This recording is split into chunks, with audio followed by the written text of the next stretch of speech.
खुलुमबाय स्टुडियोआव उदांस्रि मुसाहारि बतझरनि काजिगाव पार्ट 1 राबापारा गामियाव सत्यदेवी ब्रह्म बाथौ दुर्गा मन्दिराव बिमा दुर्गाखौ थांनाय मैयानि सानाव जोबथा बिदाय होबाय। नंगौ, थांनाय मैयानि सानाव बतझरनि काजिगाव पार्ट 1 राबापारा गामियाव सत्यदेवी ब्रह्म बाथौ दुर्गा मन्दिराव बिमा दुर्गाखौ जोबथा बिदाय होनाय हाबाफारियाव गोबां फुजिगिरि सुबुंफोरा फैनानै होंगो दोंगो बाहागो लाफैदों। मैया दुर्गा देवीनि ब्रैथि सान दशमी जोबथा सानाव गुबुन गुबुन हारि माहारिनि सुबुंफोराबो रंजा बाजायै बिमा दुर्गा देवीखौ जोबथा बिदाय होनायखौबो नुनो मोन्दों। सत्यदेवी ब्रह्म बाथौ दुर्गा मन्दिराव बर'नि हारिमुनि गाननाय जोमनायजों गोहोनि बिगोमा दुर्गा देवीखौ साजायनाय एबा देलायहोनानै गाजा गोमजायै फुजा फोरबो खुंफुंनानै फोजोबखांनायनि उनाव थांनाय मेनि सानाव दैयाव लांनानै फोजावना बिदाय हरबाय।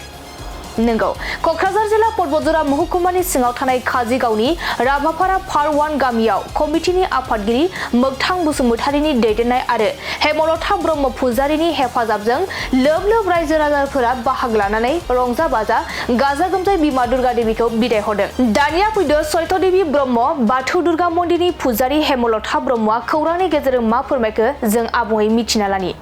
ब्रैथि सानाव दिनै बिमा दुर्गाखौ सिबिनानै दिनै जोबथा सानाव सफैनानै दिनै बिमा दुर्गाखौ रायजो राजा दिनै भक्तसारि फिसाफोरखौ लानानै गाजा गोमजायै दिनै फुजारि जानानै आङो दिनै बिमा दुर्गाखौ बासानि खालामफैबाय। दिनै नैबे सिस्टि दैमायाव सिस्टि होनो नामा दैखौ सिस्टि दैमायाव दिनै गाजा गोमजा रंजा बाजायै दिनै बेंफार बायदि मैया लानानै दिनै गाजा गोमजायै बिदाय होबाय। मा रोखोम गोजोननाय मोन्दों गोसोआव गोजोननाय मोन्दों। दिनै आइ आफाखौ सिबिनानै आइ आफानि अननायजोंनो दिनै लक लगरि मनुस फिसाफोरखौ दिनै गाहामै गाहाम बयनिबो साननाय बयनिबो हास्थायनायखौ सोरनिखौबा साक्सेस खालामनो हादों। जाय मनुष्यआ दिनै सैथोनि देबगन बिमा दुर्गाखौ नंगौ सैथो होननानै जाय मनुष्यआ फोथायनो हागोन बे मनुष्यआ सैथोनि फिथाइखौ मोनगोन।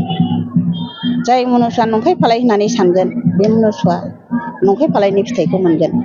बेखौनो आं बुंदों आरो।